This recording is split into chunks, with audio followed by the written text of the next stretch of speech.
اگر این 5 تا اشتباه رو توی ویدیوی خودتون مرتکب بشید باعث میشه که یک ویدیوی به شدت آماتور و رو اعصاب داشته باشید که امکان نداره مخاطب اون رو تا انتها بخواد نگاه بکنه.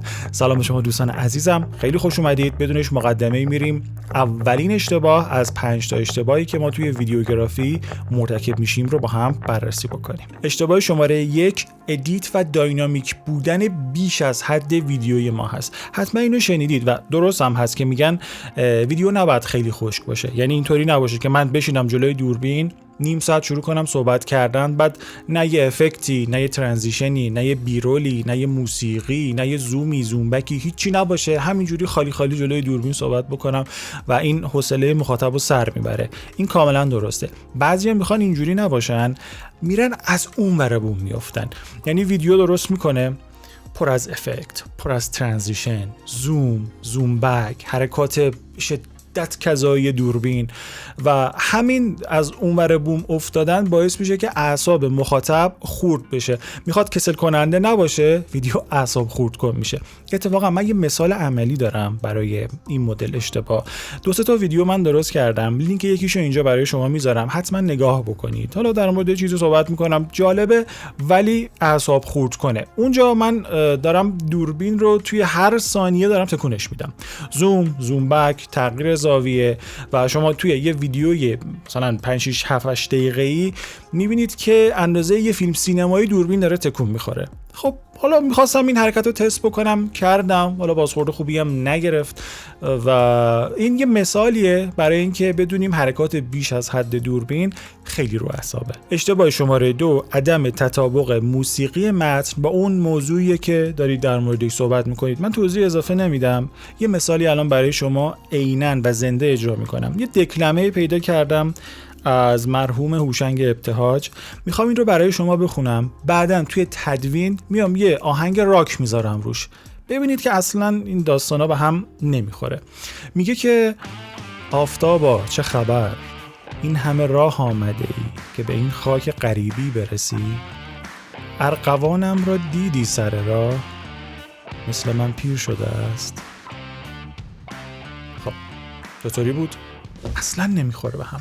بنابراین خیلی مهمه که اون چیزی که دارید میگید با اون چیزی که مخاطب داره میشنوه اینا یه سنخیتی داشته باشه. مثلا من دارم در مورد فلسفه صحبت میکنم، نباید آهنگ تون بذارم، اصلا نباید آهنگ بذارم، یا اگرم میذارم یه چیز خیلی ملوی لایت ملایم باشه. یا دارم در مورد گیمینگ صحبت میکنم، آهنگ ملو نباید بذارم، باید یه چیزی که ضرب آهنگ داشته باشه، هیجان داشته باشه، انرژی داشته باشه روی موسیقی، روی ویدیوی من باشه. فکر میکنم منظور رو تونسته باشم برسونم. پس آهنگ شما با موضوع شما کاملا باید مچ باشن.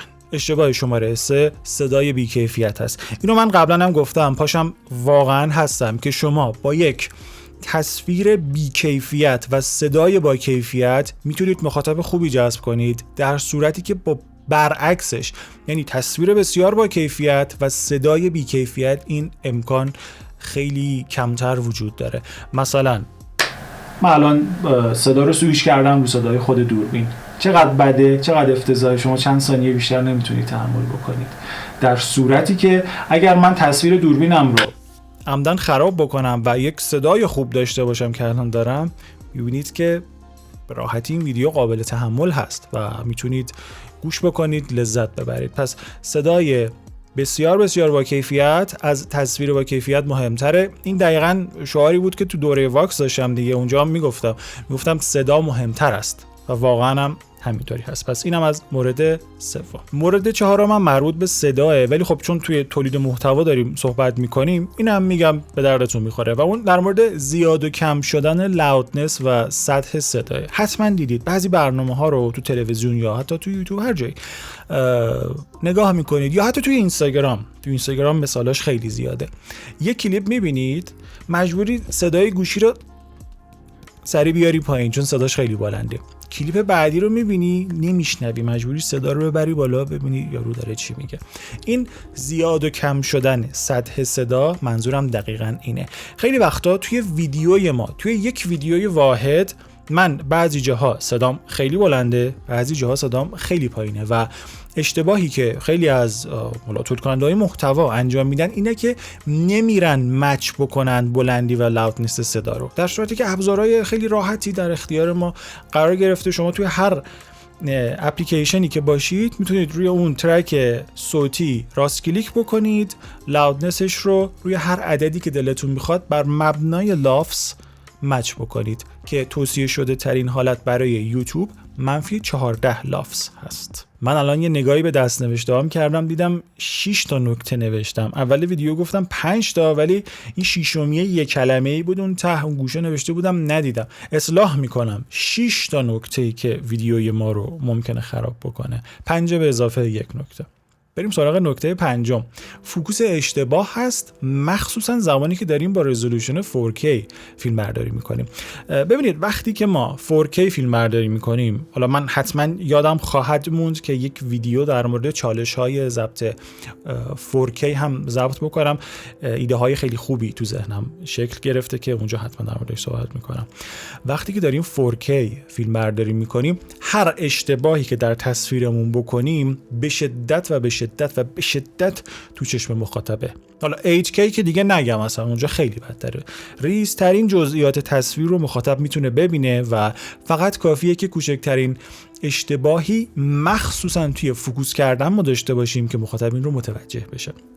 مثلا شاید تو ویدیوهای من دیده باشید که گاهی من اگه بیام جلو، حالا نمیدونم الان داره این اتفاق میفته یا نه، دوربین روی چشم من قفل شده، یعنی من هر جا که برم دوربین روی چشم من فقط فوکوس میکنه. حالا بعضی وقتا من چشمم میاد نزدیک میشه به این گریل، میگن توری این میکروفون.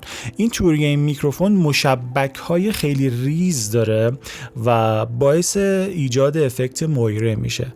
یعنی من اگه نزدیک این میکروفون بشم ممکنه که فوکوس بیاد روی این و وقتی فوکوس بیاد روی این باعث ایجاد افکت مویره میشه و خراب میشه. خب حالا راه حلش چیه؟ راه حلش اینه که من با فاصله کانونی تله فیلم برداری بکنم، یا اینکه 4K ویدیو نگیرم، یا اینکه بعداً توی پست پروسسینگ بخوام این رو درست بکنم. میبینید یه فوکوس عقب جلو کردن، یه تکون خوردن من چقدر داستان درست میکنه. به خاطر چی؟ به خاطر اینه که من دارم روی 4K فیلم برداری میکنم. اگر من روی 1080p فیلم برداری میکردم اصلا این چیزا مهم نبود. بنابراین اگر شما هم روی 4K دارید فیلم برداری میکنید، روی فوکوس خودتون خیلی دقت بکنید. حتما اگر دوربینتون ساپورت میکنه ترک کردن چشم و صورت رو و شما جلوی دوربین میشینید، حتما قفل بکنید روی صورتتون. گاهی این اتفاق میفته به خاطر حالا مشبک بودن و ریز بودن پترن و دیتیل میکروفون یا اون چیزی که جلوتون هست، دوربین به اشتباه فکر میکنه باید روی این فوکوس بکنه و در نتیجه شما داری خودتون حرف میزنی، دوربین روی این فوکوسه، شما چشماتون تاره، صورتتون تاره و نمیبینید دیگه. الان مثلا من توی مانیتور انقدی دوربینم دارم خودم رو نگاه میکنم، بزرگترین مشکلاتم اونجا باشه من نمیفهمم تا زمانی که برم تدوین بکنم و اون موقع هم دیگه خیلی کار از کار گذشته. پس روی فوکوستون دقت بکنید. اگر مودی حالتی چیزی داره که کمک میکنه فقط روی چشمای شما فوکوس بشه، این کار رو انجام بدید و حواستون به این داستان هم باشه. بریم سراغ مورد آخر و در نهایت اشتباه ششمی که ما مرتکب میشیم، قانون ترکیب بندی 1/3 هست که نباید توی ویدیوهای خودمون ازش استفاده بکنیم. توضیح میدم که چرا. الان من از قانون ترکیب بندی مرکزی و تقارن دارم استفاده میکنم. وسط تصویرم و اینور اونورم نمیرم بی جهت. اما بعضی وقتا شما یوتیوبرهایی رو میبینید یا تولید کننده های محتوایی رو میبینید که نیم ساعت چسبیده به گوشه تصویر، اینطوری داره از قانون 1/3 استفاده میکنه و ترکیب بندیشو یه جوری قرار داده خودش گوشه تصویره، خودش اینجاست، این ور تصویر خالیه، نه عکسی میاد، نه نوشته‌ای میاد، نه اسلایدی میاد، هیچی نمیاد. در نتیجه شما اون ویدیو رو میبینی، بعد مانیتور جلوته حالا یا موبایل جلوته، نیم ساعت مجبوری اینجوری نگاه بکنی. فکر میکنم منظور رو رسوندم دیگه. زمانی که قراره توی تایم طولانی مخاطب ما رو نگاه بکنه، باید جوری باشیم که دقیقاً وسط کادر باشیم که طرف جلوی مانیتور نشسته همون جلو خیلی خنثی بشینه ما رو نگاه بکنه. اگر قرار باشه ما گوشه کادر باشیم پس اون طرف کادر همیشه نباید خالی باشه. گاهی باید جوری باشه که مخاطب چشمش رو از مایی که گوشه کادریم ببره به اون چیزی که اونور هست. حالا اونور میتونه نوشته باشه، اسلاید باشه، ویدیو باشه، مثلا میخوام ریاکت نشون بدم به یه ویدیویی، تصویر باشه، هر چیزی باشه.